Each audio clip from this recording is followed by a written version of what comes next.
আমলনামা না দেয়া হতো তাহলে কতই না ভালো হতো। কি বলবে, যদি আমাদের আমলনামা দেয়া না হতো তাহলে কতই না ভালো হতো। ওয়ালাম আদিবা হিসাবিয়া, যদি আমাদের হিসাব কিতাব আমরা না জানতাম তাহলে কতই না ভালো হতো। ইয়া লাইতাহা কানাতিল কাদিয়া, বান্দাগুলো বলবে মৃত্যুই যদি আমাদের শেষ হয়ে যেত তাহলে কতই না ভালো হতো। মা আবনা আন্নি মালিয়া, আজকে এই অবস্থায় আমরা বাম হাতে আমলনামা পেলাম। মা আবনা আন্নি মালিয়া, আমাদের সম্পদ ধন সম্পদ আমাদেরকে বাঁচাতে পারলো না। হালাকা আন্নি সুলতানিয়া, আমাদের ক্ষমতা প্রতিপত্তি যা ছিল সব কিছু ধ্বংস হয়ে গেল, কেউ আমাদেরকে বাঁচাতে পারলো না, এই বলবে আর আফসোস করতে থাকবে। বলেছেন প্রত্যেক মানুষকে আমার সামনে দাঁড়ায় হিসাব দিতে হবে, ইল্লা আসহাবাল ইয়ামিন, আল্লাহ তাকে বলতেছে তবে যারা ডানপন্থী হবে। কোন পন্থী? ডানপন্থী যারা হবে এদেরকে আমি আল্লাহ রাব্বুল আলামিন কিয়ামতের মাঠে বিনা হিসাবে জান্নাত দান করব। সুবহানাল্লাহ। ডানপন্থী যারা হবে তাদেরকে আল্লাহ রাব্বুল আলামিন একদম বিনা হিসাবে কোথায় জান্নাত দান করবে? কাদেরকে জান্নাত দান করবে? ডানপন্থী। একটু জোরে বলেন তো, কোন পন্থী? ডান হাত উঁচু করে বলেন, কোন পন্থী? আল্লাহ রাব্বুল আলামিন ওয়াদা দিয়েন যারা ডানপন্থী হবে তাদেরকে আমি আল্লাহ রাব্বুল আলামিন বিনা হিসাবে জান্নাত দান করব। এবার একটু বলেন, ডানপন্থীদেরকে যদি আল্লাহ বিনা হিসাবে জান্নাত দান করে হিসাব নেবেন কাদের কাছ থেকে? আগের আয়াতে আল্লাহ বললেন প্রত্যেকের কাছ থেকে আমি হিসাব নেব, কিন্তু ডানপন্থী যারা তাদেরকে বিনা হিসাবে জান্নাত দান করব, তাহলে হিসাব নেবেন কাদের কাছ থেকে? কথা বলেন, আমি কোন আলোচনা করছি? হিসাব নেবেন কাদের কাছ থেকে? বুঝে আসছে কথা? আল্লাহ যদি হিসাব বিনা হিসাবে জান্নাত দিয়ে দেয় ডানপন্থীদেরকে, তাহলে হিসাব নেবে কাদের কাছ থেকে? বামপন্থীদের থেকে হিসাব নেবে। আগে একটু ডানপন্থীদের আলোচনা শুনে আসি। সূরা ইনশিকাকের মধ্যে আল্লাহ রাব্বুল আলামিন যাদেরকে ডান হাতে আমলনামা দিবে তাদের অবস্থা কি হবে? আল্লাহ রাব্বুল আলামিন বলেন, ফাআম্মা মান উতিয়া কিতাবাহু বিয়ামিনিহি ফাসাওফা ইউহাসাবু হিসাবান ইয়াসীরা ওয়া ইয়ানকালিবু ইলা আহলিহি মাসরুরা। আল্লাহ রাব্বুল আলামিন বলেন, ফাআম্মা মান উতিয়া কিতাবাহু বিয়ামিনিহি, ইয়ামিন মানে হচ্ছে ডান, ইয়ামিন মানে কি? আল্লাহ বলতেছেন যাদেরকে আমি আল্লাহ রাব্বুল আলামিন ডান হাতে আমলনামা দিব, একটু বলেন কোন হাতে? ডান হাতে আমলনামা দিব। ফাসাওফা ইউহাসাবু হিসাবান ইয়াসীরা, তুলনামূলকভাবে ডান হাতে যারা আমলনামা পাবে তাদের হিসাব নিকাশ সহজ হয়ে যাবে। কি হবে? সহজ হবে। সহজ মানে কি? একদম বিনা হিসাবে ডান হাতে আমলনামাটা নিয়ে সোজা জান্নাতে চলে যাবে। তারা ডান হাতে আমলনামা পেয়ে কি করবে? ওয়ায়ানকালিবু ইলা আহলিহি মাসরুরা। আল্লাহ রাব্বুল আলামিন বলতেছেন ডান হাতে যারা আমলনামা পাবে, ডান হাতে আমলনামা পেয়ে তারা তাদের স্বজনদের কাছে আনন্দ চিত্তে ফিরে যাবে। পিতাকে নিয়ে বলবে, দেখো বাবা, এই যে আমি ডান হাতে আমলনামা পেয়েছি। বাবা সন্তানের কাছে গিয়ে বলবে, ও আমার সন্তান, দেখো এই যে আমি ডান হাতে আমলনামা পেয়েছি। সন্তান মার কাছে গিয়ে বলবে, মা দেখো আমি ডান হাতে আমলনামা পেয়েছি। তার পরিচিত যত মানুষ আছে, ওয়ায়ানকালিবু ইলা আহলিহি মাসরুরা, সে তার স্বজনদের কাছে দাঁড়িয়ে দাঁড়িয়ে ঘুরতে থাকবে আর খুশিতে আত্মহারা হয়ে যাবে। আর দেখাতে থাকবে, এই যে দেখো আমি ডান হাতে আমলনামা পাইছি। সুবহানাল্লাহ। ডান হাতে আমলনামা পেয়ে বান্দা খুশিতে আত্মহারা হয়ে যাবে, দিক বিদিক ছুটতে থাকবে আর তার স্বজনদেরকে দেখাবে, এই যে দেখো আমি ডান হাতে আমলনামা পাইছি। আমার আল্লাহ আমাকে অনুগ্রহ করে ডান হাতে আমলনামা দিয়েছে, আমাকে তো আল্লাহ জান্নাত দান করবে, আমি ডান হাতে আমলনামা পাইছি। খুশিতে বান্দা আত্মহারা হয়ে যাবে, আনন্দ চিত্তে স্বজনদের কাছে যাবে আর দেখাতে থাকবে। সুবহানাল্লাহ। আমরা কি ডান হাতে আমলনামা পেতে চাই? একটু বলে ডান হাতে আমলনামা পেতে চাই? এবার আসেন বাম হাতে যারা আমলনামা পাবে। ডান হাতে একজন আমলনামা পেল, তার মানে হিসাব যাদের কাছ থেকে নেবে তারা কোন হাতে পাবে আমলনামা? বাম হাতে। একদম হিসাব হিসাব ক্লিয়ার, মানে ডানপন্থী আর বামপন্থী। বলেন ডানপন্থী আর বামপন্থী, অর্থাৎ আলো আছে যেখানে তার বিপরীতে কি আছে? অন্ধকার। সাদা তার বিপরীতে কি আছে? কালো।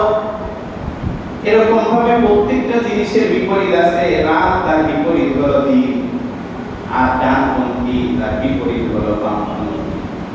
এই বামপন্থীদের কাছ থেকে আল্লাহ হিসাব দিবে। বলেন তো আল্লাহ যদি কাউকে বলে বান্দা তুই আমার সামনে দাঁড়ায় তুই জীবনে কি করছিস হিসাব দে, বলেন তো আমাদের হিসাব দেওয়ার সাধ্য কারো আছে? আল্লাহ যাকেই বলবে বান্দা আমার সামনে দাঁড়ায় তুই হিসাব দে, ওই বান্দায় মনে রাখেন ওই বান্দা ধরা খেয়ে যাবে। ওই বান্দা জাহান্নামে যাওয়া একদম, ওই বান্দা জাহান্নামে যাওয়া শিওর হয়ে যাবে। আল্লাহ যাকে বলবে বান্দা তুই কি করছিস আমার সামনে দাঁড়া আর হিসাব দিয়ে যা, এই কথা যাকেই বলবে সেই আটকা পড়ে যাবে। যারা বাম হাতে আমলনামা পাবে, কিভাবে তাদের আমলনামাটা দেয়া হবে?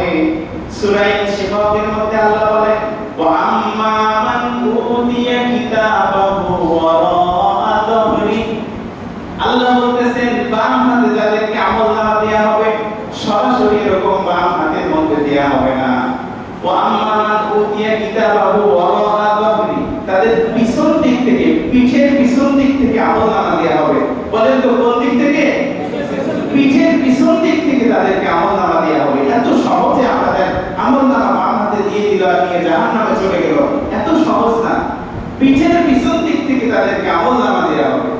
আল্লাহ ফেরেশতাদেরকে আদেশ করবে, ফেরেশতারা আমার বান্দাকে আমি আল্লাহ রাব্বুল আলামিন রাতে দিনে 24 ঘন্টা সময় দিয়েছিলাম, আমার বান্দাকে 24 ঘন্টা সময় দিয়েছিলাম, আর আমি আল্লাহ আমার বান্দাকে মাত্র 1 ঘন্টা সময় দিয়েছিলাম। 5 ওয়াক্ত নামাজ পড়তে সময় লাগে কত? 1 ঘন্টা বা 1.5 ঘন্টা। 24 ঘন্টা সময়ের মধ্যে আমার বান্দা আমাকে 1 ঘন্টা সময় দিতে পারলো না, 5টা বার আমি আল্লাহকে সাড়া দিতে পারলো না, আমি আমার বান্দাকে এত সহজে আমলনামা দিব না। ফেরেশতাদেরকে আদেশ করব, ফেরেশতা আমার বান্দাগুলোরে ধর আর ওদের বুক বরাবর একটা ছিদ্র করে দে। কোন বরাবর? একটু বুকে হাত দিয়ে বলেন তো কোন বরাবর? বুক বরাবর একটা ছিদ্র করে বাম হাতটা টেনে হিঁচড়ে পিছন দিকে নিয়ে যাবে। হাদিস শরীফের মধ্যে আসছে যারা কিয়ামতের মাঠে বাম হাতে আমলনামা পাবে তারা ধ্বংসপ্রাপ্ত হয়ে যাবে। আপনার আত্মীয় স্বজন, আপনার সন্তান, আপনার পিতা, তাদের সামনে আমাদেরকে যদি বুক বরাবর ছিদ্র করে হাতটা পিছন দিকে টেনে নিয়ে পিছন দিকে আমলনামা দেয়, এটা মনে হয় অনেক আনন্দদায়ক হবে, তাই না? যে সন্তানের সামনে আমার বাপ আসামি হয়ে গেছে, বুক বরাবর ছিদ্র করে পিছন দিক দিয়ে আমলনামা দিবে, এটা মনে হয় খুব ভালো লাগবে দেখতে। আল্লাহ বলতেছেন ওয়া আম্মা মান উতিয়া কিতাবাহু ওয়ারাআ যাহরি, যারা আমলনামা পিঠের পিছন দিক দিয়ে পাবে, ফাসাউফা ইয়াদউ সুবুরা, এই অবস্থা দেখে এত কষ্টে তারা এত কষ্ট পাবে, ফাসাউফা ইউহাসাবু ফাসাউফা ইয়াদউ সুবুরা, তারা তখন মৃত্যু কামনা করা শুরু করবে। আর বলেন তো কিয়ামতের মাঠে কোনো মৃত্যুর ব্যবস্থা আছে? আছে? কিয়ামতের মাঠে কোনো মৃত্যুর ব্যবস্থা আছে?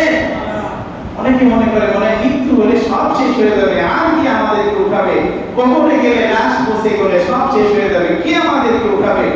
কিয়ামতের মাঠে উঠানোর পরে বাম হাতে যখন আমলনামা পাবে, বান্দাগুলো বলতে থাকবে ফাসাউফা ইয়াদউ সুবুরা, আল্লাহ আমাদেরকে একটু মৃত্যু দাও, আল্লাহ আমাদেরকে একটু মৃত্যু দাও।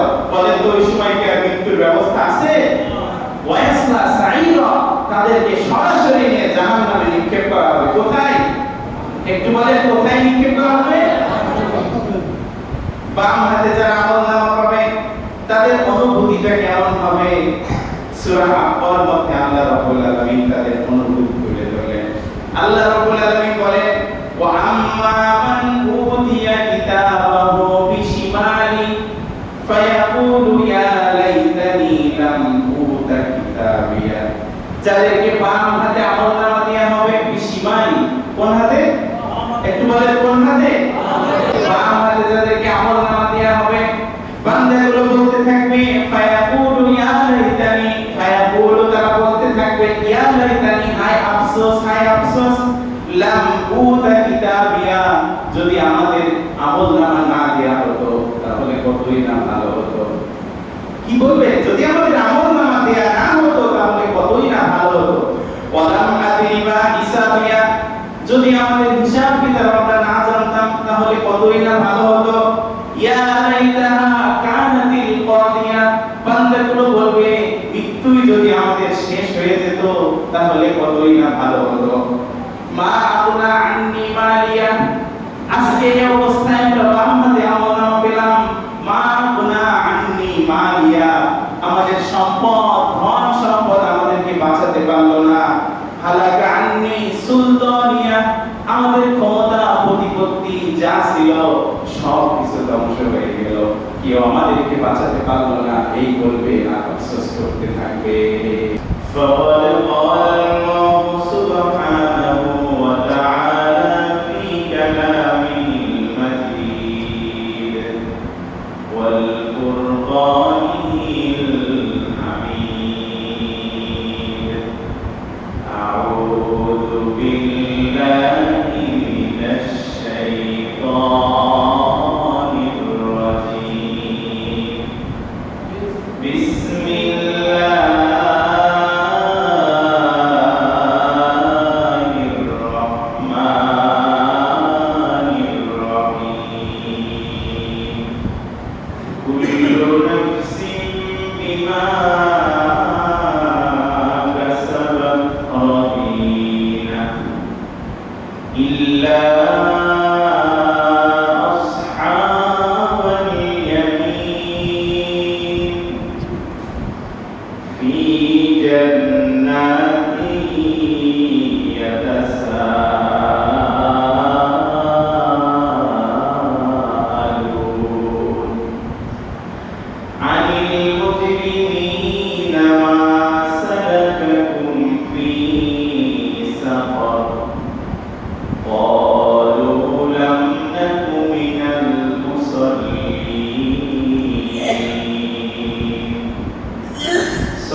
والحمد لله رب العالمين.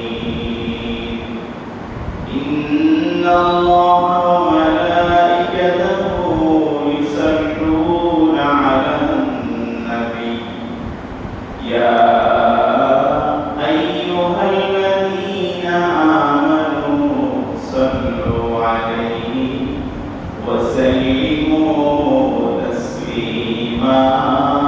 اللهم صل على سيدنا وعلى آل سيدنا مولانا. اللهم صل على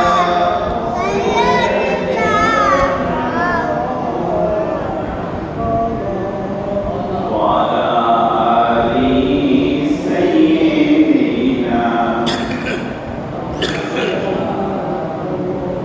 بلغ المولى بكماله كشف الدجى بجماله حسنت جميع خصاله. صلوا عليه وآله. আলহামদুলিল্লাহ, আল্লাহ পাকের দরবারে অসংখ্য অগণিত শুকর ও সুজুদ যে আল্লাহ সুবহানাহু ওয়া তাআলা আপনাকে আমাকে সপ্তাহের মধ্যে সবচাইতে শ্রেষ্ঠ দিন আইয়ামুল জুমার দিনে সকল কর্মব্যস্ততা থেকে বিরত হয়ে আগে ভাগে মসজিদে আসা, বসা, কিছু নেক আমল করা, কিছু কথা বলা এবং শোনার মতো তৌফিক দান করলেন। এজন্য আসুন আমরা সকলে সেই মহান মুনিবের দরবারে কালিমাতুশ শুকর উচ্চারণ করে সকলে অন্তর অন্তরের অন্তঃস্থল থেকে শুকরিয়া আদায় করি, জবান ছেড়ে করি আলহামদুলিল্লাহ। লাখো কোটি দুরূদ এবং সালাম আল্লাহর সৃষ্টির প্রধান আকর্ষণ সাইয়্যিদুল মুরসালিন ইমামুল মুরসালিন রাহমাতুল লিল আলামিন শফিউল মুযনিবিন শফিউ মাশার আতায়ে নামদার হাবিবে কিবরিয়া জনাবে মুহাম্মদুর রাসূলুল্লাহ সাল্লাল্লাহু আলাইহি ওয়াসাল্লামের প্রতি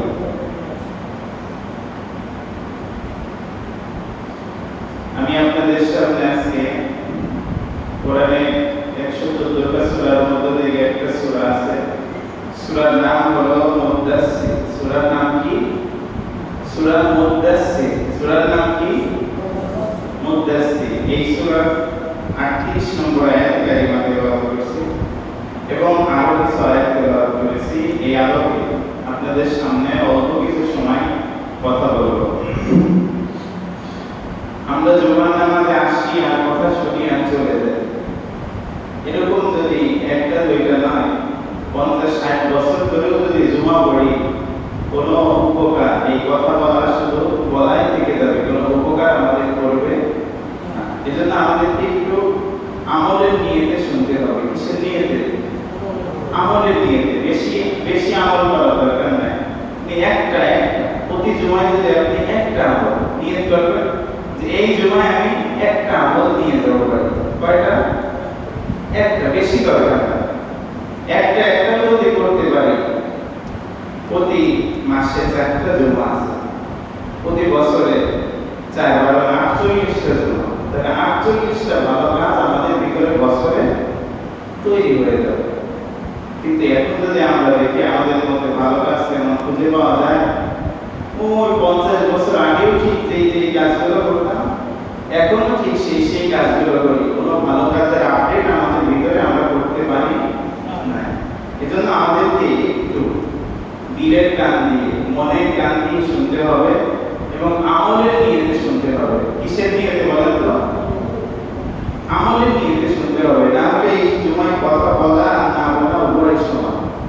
শুধু আমার মুখের কষ্ট, মাইকের কষ্ট, এই শুধু কষ্টই থেকে যাবে, কিন্তু কোনো উপকার আমাদের করতে পারবে না। এই জন্য আমাদেরকে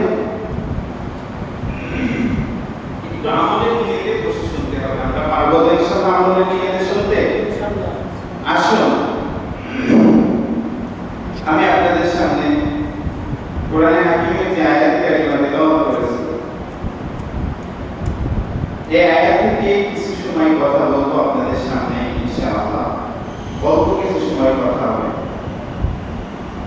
আয়াতে কারিমার মধ্যে আল্লাহ রাব্বুল আলামিন বলতেছেন, কুল্লু নাফসিন বিমা কাসাবাত রহিনা। এই কথা কে বলতেছেন বলেন তো? সবাই মাথা নিচে, সবাই ঘুমায়। আমি আওয়াজ বন্ধ করে আমি একটু ঘুমাই, কি বলেন? আপনারা যদি ঘুমাতে, আমি আওয়াজ বন্ধ করে কোনো মতন বসে থাকি, সময় হলে নামাজ পড়াই তো বাইরে চলে যাবো, কি দরকার আছে? এখনো ঘুম আছে। আমরা আসছি একটু আগে জমার দিনে, একদিনে প্রতি সপ্তাহে মাত্র 1 ঘন্টা, আধা ঘন্টা, তাই যদি আমাদের এত ক্লান্তি আছে তাহলে হবে না। কুল্লু নাফসিন বিমা কাসাবাত রহিনা। আজকে আলোচনা একটু মনোযোগ দিয়ে শোনেন। কিয়ামতের মাঠে আমাদের অবস্থা কি হবে, কি আমাদের সামনে আসতে যাচ্ছে, এই বিষয়ে অল্প কিছু সময় আলোচনা হবে। আমাদের সামনে কি বিষয় আসতেছে, কিয়ামত আমরা অনেকে মনে করি কি হবে, কিয়ামতে কি হবে, এরকম অনেকে ভাবে কি হবে কিয়ামতে, যা হলো সেইখানে দেখা যাবে। দুনিয়ার খারাপটা যা করি করে যায়, যা করতেছি ভালো কাজ এই দিয়ে মাপ পেলে পেলা, না পেলে না পেলা, আমার কাছে কোনো কথা নাই, আমি যা করতেছি তাই করে দিলাম। এরকম নিয়ত নিয়ে যদি মসজিদে আসে তাহলে শোনেন, তাহলে কি কোনো ফায়দা আছে? আজকে একটু মনোযোগ দিয়ে শোনেন যে কিয়ামতের মাঠে আমাদের অবস্থা কি হবে। আল্লাহ বলতেছেন, কুল্লু নাফসিন বিমা কাসাবাত রহিনা। প্রত্যেক মানুষ তার কৃতকর্মের জন্য আল্লাহর সামনে দাঁড়ায় হিসাব দিতে হবে। একটু জোরে বলেন তো, প্রত্যেক মানুষকে কিয়ামতের মাঠে কার সামনে দাঁড়ায় হিসাব দিতে হবে? আল্লাহর সামনে দাঁড়ায় আমাদেরকে হিসাব দিতে হবে। কুল্লু নাফসিন বিমা কাসাবাত রহিনা। প্রত্যেক মানুষকে আল্লাহর সামনে দাঁড়াতে হবে, আর সে যে কাজগুলো করেছে এর জন্য সে নিজেই দায়ী। আপনি যে কাজগুলো করেছেন এর জন্য কি অন্য কেউ দায়ী? অন্য কেউকে দায়ী করতে পারবেন? আপনার কাজের জন্য দায়ী কে? আপনি নিজে। আল্লাহ তাআলা ঠিক এই কথাই বলেছেন যে প্রত্যেক কাজের জন্য বান্দা তুমি নিজেই দায়ী। ছোট্ট একটা উদাহরণ দিলে আরো সুন্দর বুঝবেন যে আল্লাহ তাআলা রব্বুল আলামিন আমাদেরকে সৃষ্টি করেছেন। দুনিয়াতে আসার পরে আমরা কত খারাপ কাজ করতেছি, ঠিক কি না? এটা শুধু ভালো কাজ করি না, কত খারাপ কাজ আমরা করতেছি। এরপরেও আল্লাহ তাআলা আমাদেরকে আযাব দেয় না কেন? অনেকে বলতে পারে যে আল্লাহ তাআলা আমাদেরকে আযাব দেয় না কেন? যদি আমরা অনেক খারাপই হই তাহলে আল্লাহ আমাদেরকে আযাব দিয়ে ধ্বংস করে দিই, এরকম চিন্তা ভাবনা অনেকে করে থাকে। দেখেন, একটা উদাহরণ দিলে একটু ভালো বুঝবেন। এক ব্যক্তি ঢুকছে হোটেলে খাবার খাওয়ার জন্য। তো হোটেলে খাবার খেতে যখন ঢুকছে, গ্রামের মানুষ লুঙ্গি পরা, গেঞ্জি পরা, হোটেলে খাবার খেতে ঢুকে এক পাশ থেকে অর্ডার করা শুরু করছে। আর হোটেলে তো কতগুলো ভাত দেয়, কি দেয় আপনারা খুব ভালোই জানেন। বেশি কি দেয় হোটেলে? গ্রামের মানুষ এরকম, মানে শহরের মানুষ একবারে যা খায় ওই খাবার গ্রামের মানুষ 5 বার খায়। কি শহরের মানুষ একবার যা খায় গ্রামের মানুষ এক করতে 5 বার খাইতে পারে এই খাবার, ঠিক কি না? ভাত কোন মতন প্লেটে একটা দিয়ে আবার একটা ডলা দিয়ে দেয়, একদম একটা ভাতের উপর মনে করেন 3-4টা ভাত থাকে। এই অবস্থায় সাজায় সুন্দর করে গ্রামের মানুষের সামনে দেওয়ার পরে এরকম একবার 2বার 3বার কয়েকবার ভাত দেওয়া হয়ে গেছে, মাছ মাংস অনেক কিছু অর্ডার করতেছে। যে ব্যক্তি মেসিয়ার ছিল, কর্মচারী যে ছিল, তার রাগ হয়ে গেছে। এই ব্যক্তি লুঙ্গি করে ঢুকছে হোটেলে, আবার এত পরিমাণ অর্ডার করতেছে, এই কি বিল পরিশোধ করতে পারবে? মেসিয়ারের রাগ হয়ে গেছে, চলে গেছে ম্যানেজারের কাছে, গিয়ে বলতেছে, ম্যানেজার সাহেব, এই যে দেখেন বসে করে একটা গ্রামের লোক আসছে হোটেলে, খাওয়া শুরু করছে, কি খাওয়া খাইতেছে। ম্যানেজার, আমার মনে হয় না আপনার বিল পরিশোধ করতে পারবে, সুতরাং সময় থাকতে আমাকে একটু অনুমতি দেন, আর ভালো দেখে একটা বাস, একটা লাঠি ব্যবস্থা করে দেন, ওকে মেরে এই হোটেল থেকে বের করে দেন। কে বলতেছে? মেজিয়া। ম্যানেজার ছিল বসা, ম্যানেজার লাভ দিয়ে দাঁড়ায় গেছে, বলতেছে, বেটা তোকে টাকা দিয়ে রাখছি আমার কাস্টমারকে মারার জন্য নাকি খেদমত করার জন্য? ম্যানেজার দাঁড়ায় বলতেছে, তোকে রাখছি খেদমত করার জন্য, আর তোর সাহস কত বড়, তুই আমার কাস্টমারকে তুই মারতে যাস? যা, ও যা চায় ওকে দিতে থাক, যা চায় দিতে থাক। শুনে রাখ, ও কিন্তু যাওয়ার সময় আমার সামনে দিয়ে যাওয়া লাগবে, ও যা খেয়েছে প্রত্যেকটা হিসাব আমার সামনে দাঁড়ায় ওকে দিতে হবে। ম্যানেজারের সাথে কোন সময় দেখা হবে? হোটেল থেকে বের হওয়ার সময়। সুতরাং অনেকে ভাবতেছে আল্লাহ রাব্বুল আলামিন আমাদেরকে দুনিয়াতে পাঠিয়েছে, বুঝলাম এত খারাপ কাজ আমরা করতেছি, আল্লাহ তো ধ্বংস করে দিতে পারতো, আমাদেরকে ধ্বংস করে না কেন? আল্লাহ যেরকম বলতেছে ফেরেশতাদেরকে, আমাদের কাজকর্ম দেখে ফেরেশতারা আল্লাহকে বলতেছে, আল্লাহ আপনি তো মানুষ বানাইছেন আপনার ইবাদতের জন্য, ওমা খালাকতুল জিন্না ওয়াল ইনসা ইল্লা লিয়াবুদুন, মানুষকে বানাইছেন ইবাদতের জন্য, কিন্তু দুনিয়াতে আসার পরে আল্লাহ এত পরিমাণ খারাপ কাজ করা শুরু করেছে। আল্লাহ আপনি আমাদেরকে একটা অনুমতি দেন। যেমন হযরত জিবরিল আলাইহিস সালাম আল্লাহ রাসূলকে যখন তায়েফে নির্যাতন করা হচ্ছিল, রক্ত শরীর থেকে ঝরছিল, ওই সময় জিবরিল আমিন আল্লাহর কাছে অনুমতি চাইছিল, আল্লাহ আপনি আমাকে অনুমতি দেন, আমি এই পাহাড়টায়, আল্লাহ নবীকে বলতেছে, ইয়া রাসূলুল্লাহ আপনি শুধু বলেন এই পাহাড়টায় তায়েফ পাশের উপরে চাপায় দেন, পুরো তায়েফ পাশে ধ্বংস হয়ে যায়। আল্লাহ রাসূলকে অনুমতি দিয়েছিল। আল্লাহ যেন ফেরেশতাদেরকে এরকম বলতে থাকে, ও ফেরেশতারা আমি আল্লাহ তোমাদেরকে বানাইছি আমার বান্দাকে মারার জন্য না, আমার বান্দা গুনাহ করতেছে, করতে থাক, তুমি তাদের খেদমত করতে থাকো, ফেরেশতারা তোমরা তাদের খেদমত করতে থাকো। কিন্তু ফেরেশতারা শুনে রাখো, আমার বান্দার সাথে এমন একটা দিন আমি সেট করে রাখছি, ওই দিন আমার সামনে আমার প্রত্যেকটা বান্দাকে দাঁড়াতে হবে, তার দুনিয়ায় যে কাজগুলো করেছে প্রত্যেকটা কাজের পাই টু পাই হিসাব আমার সামনে দাঁড়ায় দিতে হবে। উদাহরণের সাথে আয়াতের অর্থ কি বুঝে আসছে? আল্লাহ রাব্বুল আলামিন বলেন, বিমা কাসাবাত রহিনা। প্রত্যেক ব্যক্তি তার নিজ কৃতকর্মের জন্য দায়ী। আপনার কৃতকর্মের ভার আপনার সন্তান নেবে না। আপনার কাজকর্ম আপনি গুনাহগার করেছেন, আপনার সন্তান, আপনার স্ত্রী, আপনার ভাই ভাগ নেবে না। আপনার আপনজন কেউ এর ভাগ নেবে না। আপনি আপনার সন্তানদেরকে একটু সুখে রাখার জন্য অন্যায়ভাবে মানুষের জমি দখল করেছেন। আপনার সন্তানদেরকে একটু সুখে রাখার জন্য মানুষের সম্পদ চুরি করেছেন। আপনার সন্তান স্ত্রীদেরকে একটু সুখে রাখার জন্য অন্যায়ভাবে মানুষের সম্পদ লুণ্ঠন করেছেন। মনে রাখেন, আল্লাহ রাব্বুল আলামিন বলে দিলেন, কুল্লু নাফসিন বিমা কাসাবাত রহিনা। বান্দা শুনে রাখো, তুমি তোমাদের স্ত্রীদের জন্য, সন্তানদের জন্য যা করতেছো, এগুলো কিছুই তোমার থাকবে না। মনে রাখো বান্দা, কুল্লু নাফসিন বিমা কাসাবাত রহিনা। এই প্রত্যেকটা কাজের জন্য আল্লাহ রাব্বুল আলামিনের কাছে দাঁড়াইয়া তোমাকে হিসাব দেয়া লাগবে। হিসাব কাকে দিতে হবে? নিজের হিসাব নিজেই দিতে হবে। কোন স্ত্রী, সন্তান কেউ আমার হিসাব দিয়ে দিবে না। আল্লাহ রাব্বুল আলামিন পরের আয়াতে ডাকে বলতেছেন, ইল্লা আসহাবাল ইয়ামিন।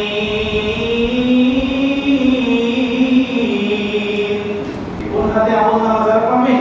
বাম হাতে যারা আমলনামা পাবে আফসোস করতে থাকবে, ইয়া লাইতানি লাম উতা কিতাবিয়া। আফসোস, আজকে যদি আমাদের আমলনামা না দেয়া হতো, ওয়ালাম আদরি মা হিসাবিয়া। আমরা যদি আমাদের আমলনামা না জানতাম তাহলে কতই না ভালো হতো। ইয়া লাইতাহা কানাতিল কাদিয়া। মৃত্যু যদি আমাদের শেষ হয়ে যেত তাহলে কতই না ভালো হতো। মা আনা আন্নি মালিয়া।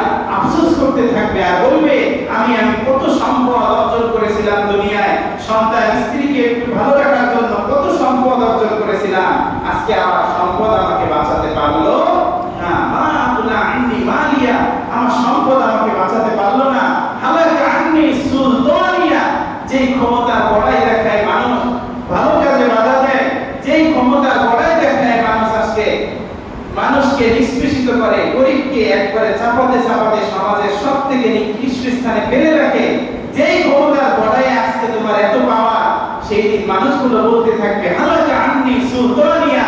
আমার ক্ষমতা ধ্বংস হয়ে গেছে, আমার ক্ষমতা প্রতিপত্তি কিছুই আমাকে বাঁচাতে পারলো না। কি হবে এই ক্ষমতা দিয়ে, কি হবে এই সম্পদ দিয়ে? কিয়ামতের মাঠে যদি একবার বাম হাতে আমলনামা পেয়ে যায়, বাঁচাতে কেউ পারবে? একটু জোরে বলেন, কেউ বাঁচাতে পারবে? কেউ বাঁচাতে পারবে না। সেদিন আপনারা দেখতে পারবেন, দুনিয়াতে অনেক ক্ষমতা পাওয়ার দেখাইছে, গরিবের সম্পদ, ধন সম্পদ তারা মেরে মেরে খাইছে, সবগুলোকে সেদিন দেখতে পারবেন। বাম হাতে আমলনামা নিয়ে এরকম ভাবে আফসোস করতে থাকবে, হায় আফসোস, আমি এই সম্পদ, ধন সম্পদ কত ভাবে লুণ্ঠন করেছিলাম, এই সম্পদ আজকে আমাকে বাঁচাতে পারলো না। আমার কত ক্ষমতা ছিল, আমার কথায় সমাজের মানুষ উঠতো আর বসতো, এই ক্ষমতা আজকে আমাকে বাঁচাতে পারলো না। কি হবে এই ক্ষমতার পাওয়ার দিয়ে যদি আপনাকে কিয়ামতের মাঠে বাঁচাতেই না পারে? এবার আসেন, দল পেলাম কয়টা? বুঝতেছেন না? মানে আলোচনা, দল পেলাম কয়টা? জামাত ইসলাম আর বিএনপি আওয়ামী লীগ না, এটা ডানপন্থী আর বামপন্থী। বলেন তো, দল পেলাম কয়টা? মানে কি ঘুমাচ্ছে? একটু জোরে বলেন তো, ঘুম যাতে ভেঙে যায়। দল পেলাম কয়টা? দল পেলাম দুইটা। কিয়ামতের মাঠে দুইটা দল পেলাম। এবার এর থেকে একটু সহজভাবে বুঝে নেন, কিয়ামতের মাঠে যদি দুইটা দল হয়, এই দুইটা দল তৈরি হবে কোন জায়গা থেকে? তৈরি হবে কোন জায়গা থেকে? কিয়ামতের মাঠে যে নামাজ কালাম যদি না পড়ে, ওই সময় মনে হয় ডানপন্থী আর বামপন্থী তৈরি হবে, তাই না? কিয়ামতের মাঠে যায় যদি কারো সম্পদ মেরে খায়, ও মনে হয় বামপন্থী হিসেবে দাঁড়াবে, তাই তো? এই বামপন্থী আর ডানপন্থী তৈরি হবে কোন জায়গা থেকে? দুনিয়া থেকে। মৃত্যুর আগে দুনিয়া থেকে ডানপন্থী আর বামপন্থী তৈরি হবে। তাহলে বোঝা গেল, দুনিয়ায়ও ডানপন্থী আর বামপন্থী আছে। দল যত থাক, যত মন চায় তত দল থাক, সংগঠন থাক, যা থাকে থাক, দুনিয়াতেও দল কয়টা? কয়টা? আমি কি রাজনীতি করতে এসেছি নাকি? দুনিয়াতে দল কয়টা? হিসাব নিকাশ হবে কোন জায়গা? আখিরাতে। আখিরাতে যদি এক দল ডান হাতে আমলনামা পায়, আর এক দল বাম হাতে আমলনামা পায়, এই আমলনামাটা কোন জায়গা থেকে তৈরি হচ্ছে? দুনিয়া থেকে। তাহলে দুনিয়াতে দল কয়টা? একটা হলো ডানপন্থী আর একটা বামপন্থী। এবার যাদের মাথায় গিলো আছে, গিলো বোঝেন? যাদের মাথায় বিবেক আছে, গিলো আছে মানে পাগল না, পাগল সে কি কিছু বোঝে? তাকে যদি চা দেন সে তো পানি মনে করে খাওয়ার চেষ্টা করবে। কিন্তু আপনার মাথায় তো গিলো আছে, আপনি চা দেখলেই বুঝবেন যে না এটা গরম, এটা আস্তে আস্তে খাওয়া লাগবে। যাদের মাথায় গিলো আছে আপনি এবার সিদ্ধান্ত নেন যে আপনি ডানপন্থী হবেন না বামপন্থী হবেন। আমরা থাকবো কোন পন্থীতে? বামপন্থীতে। যারা বলতেছে না তারা কোন পন্থীতে থাকবে? আমার কথা মনে হয় বোঝে নাই। দুনিয়া থেকে যাওয়ার পরে কোরআন দিয়ে আপনাদেরকে বোঝালাম। কি দিয়ে? কোরআনের বাইরে একটা কথা বলছি। কোরআন থেকে বললাম আমরা দুইটা দল করব, একটা ডানপন্থী আর একটা বামপন্থী। তাহলে এই ডানপন্থী আর বামপন্থী দল তৈরি হবে যদি দুনিয়া থেকে, তাহলে এবার আমাদেরকে যাদের মাথায় একটু গিলো আছে, ব্রেন আছে, অর্থাৎ বোঝার ক্ষমতা আছে, তারা এবার সিদ্ধান্ত নেন আপনি ডানপন্থী হয়ে দুনিয়া থেকে বিদায় নেবেন নাকি বামপন্থী হয়ে দুনিয়া থেকে বিদায় নেবেন। এবার আপনি সিদ্ধান্ত নেন। বলার দরকার নাই কোন পন্থী হয়ে যাবেন কবরে, এটা আপনি সিদ্ধান্ত নেন। আমি কোনো কিছু বলবো না, আপনি কোন কি করবেন না করবেন, কোন দল করবেন না করবেন, সমাজে কোন দলে থাকবেন না থাকবেন, আমি কিছু বলবো না। আমি শুধু বলবো যে ডানপন্থীদের সাথে থাকবেন নাকি বামপন্থীদের সাথে থাকবেন। এবার আপনি বুঝতে পারবেন যে কোন দল ডানপন্থী আর কোন দল বামপন্থী। যদি আপনার মাথায় গিলো থাকে, ডানপন্থী দল তাদের বৈশিষ্ট্য কি হবে? কয়েকটা বৈশিষ্ট্য বলি। ডানপন্থী দল যারা হবে তারা কখনো গরিবের সম্পদ আত্মসাৎ করতে পারবে না, তারা কখনো কৃষকের সার আত্মসাৎ করতে পারবে না, তারা কখনো গরিবের বাথরুম ল্যাট্রিন আত্মসাৎ করতে পারবে না, তারা কখনো মসজিদের টাকা মেরে খেতে পারবে না, তারা কখনো আমাদের গ্রামের পাশে একটা মসজিদ হয়েছে, কোন দল থেকে 1 লাখ টাকা আসছে। কত? বামপন্থী দল বুঝে নেন যে বামপন্থী দল থেকে 1 লাখ টাকা আসছে। কত টাকাটা আসছে? কোন জায়গা? মসজিদে। কোন জায়গা? যাই বলছে যদি টাকা উঠে আনতে হয় 20,000 টাকা দিয়ে লাগবে। কত? ওই এলাকার লোক খুবই গরিব, কি করবে তারা? 20,000 টাকা যদিও যায় 80,000 তো পাচ্ছে, তারা নিয়ে আসছে। ওই 20,000 মসজিদের টাকা, মসজিদের নামে আসছে। ওই 20,000 কোন পন্থী খাইছে? বামপন্থী। কোন পন্থী খাইছে? মসজিদের টাকা মেরে খেতে পারবে না। কোন পন্থীরা? ডানপন্থীরা। যারা ডানপন্থী হবে তারা কখনো গরিবকে স্পেশিত করতে পারবে না, সমাজের মানুষকে নিচু চোখে দেখতে পারবে না। এই বিশাল দুনিয়ার মধ্যে আপনি কি ক্ষমতা পেয়েছেন যে আপনার আরেক ভাইকে আপনি একেবারে পদদলিত করার চেষ্টা করেন? কি ক্ষমতা আপনার? আজকে তো একটু পেট ব্যথা হলে শুয়ে পড়ে খালি বলছে আল্লাহ এবারের মধ্যে একটু ভালো করে দাও, আল্লাহ আর জীবনে খারাপ কাজ করবো না। একটু পেট ব্যথা হলে আপনি সহ্য করতে পারেন না। কিসের ক্ষমতার বড়াই আমরা দেখাই বলেন তো? একটু জ্বর হয়ে 5-6 দিন পড়ে থাকলে আল্লাহ এবারের মধ্যে একটু সুস্থ করে দাও, আর জীবনে খারাপ কাজ করবো না, বলি কি না? একটু মাথা ব্যথা হলে দৌড়ে চলে যায় কোন ডাক্তারের কাছে। কিসের ক্ষমতা আপনার? কিসের বড়াই? মরার পরে আর কোনো বড়াই চলবে না। অনেক বড়াই দেখাইছিল ফিরাউন, নমরুদ, অনেক বড়াই দেখাইছিল। জাতির সামনে আজকে কলঙ্কিত নাম হিসেবে তাদের নাম উপস্থাপন করা হয়, ঠিক কি না? এজন্য আপনারা সিদ্ধান্ত নেন। আমি সরাসরি কোরআন থেকে কথা বললাম। দুইটা দল আল্লাহ কিয়ামতের মাঠে করবে। এক দলকে ইল্লা আসহাবাল ইয়ামিন, তারা হবে ডানপন্থী, তাদের ডান হাতে আমলনামা দিয়ে আল্লাহ সোজা জান্নাতে পাঠিয়ে দেবে। আরেক দল হবে বামপন্থী, তারা কি কি আফসোস করবে, কি করবে না করবে, কি বলবে, সব কিছু আমি কোরআন থেকে বললাম। এবার আপনি সিদ্ধান্ত নেন যে আপনি ডানপন্থীদের সাথে থাকবেন নাকি বামপন্থীদের সাথে থাকবেন। একপন্থীদের সাথে আপনার থাকাই লাগবে, আপনি একা একা থাকতে পারবেন না। একা একা থাকলে যেমন কোন কোন বইয়ের মধ্যে বা কিতাবের মধ্যে পাওয়া যায় যে ছাগল তারা যখন পাল ধরে থাকে ওই পালের মধ্য থেকে বাঘ বা সিংহ কখনো শিকার করতে পারে না। যখনই একটা দুটো একটু এদিক ওদিক ঘাস দেখে যায় সাথে সাথে কি করে? সিংহ বাঘ এসে আক্রমণ করে নিয়ে যায়। সুতরাং আপনাকে অবশ্যই সংঘবদ্ধভাবে থাকতে হবে। এখন আপনি সিদ্ধান্ত নেন, সংঘবদ্ধ যে থাকবেন, ডানপন্থী হিসেবে থাকবেন নাকি বামপন্থী হিসেবে থাকবেন। এই সিদ্ধান্ত নিয়ে আজকের জুমার আলোচনা আমি এখানে শেষ করতে চাই। মসজিদ থেকে আপনি সিদ্ধান্ত নেবেন যে ডানপন্থী হিসেবে দুনিয়া থেকে বিদায় নিতে চান নাকি বামপন্থী হিসেবে দুনিয়া থেকে বিদায় নিতে চান। এই কথা বলে আমি আমার সংক্ষিপ্ত কথা একেবারে সরাসরি কোরআন থেকে বলছি। এই কথাগুলো যদি কারো খারাপ লাগে আমার কিছু করার নাই, আর যদি কারো মন চায় যে হুজুর কোন জায়গা থেকে বললো নাকি ও সন্দেহ যদি হয়, নামাজ শেষে আমার কাছ থেকে নিয়ে যাবেন কোন আয়াত থেকে আমি কথা বলছি। সব আমার ডায়েরির মধ্যে লেখা আছে, সব আয়াতগুলো আপনাকে দিয়ে দেওয়া হবে, আপনি নিজে বাড়ি গিয়ে কোরআন থেকে পড়ে নেবেন। তাহলে আমি সংক্ষিপ্ত আলোচনা এখানে শেষ করছি। যারা সুন্নাত পড়ি নাই, যারা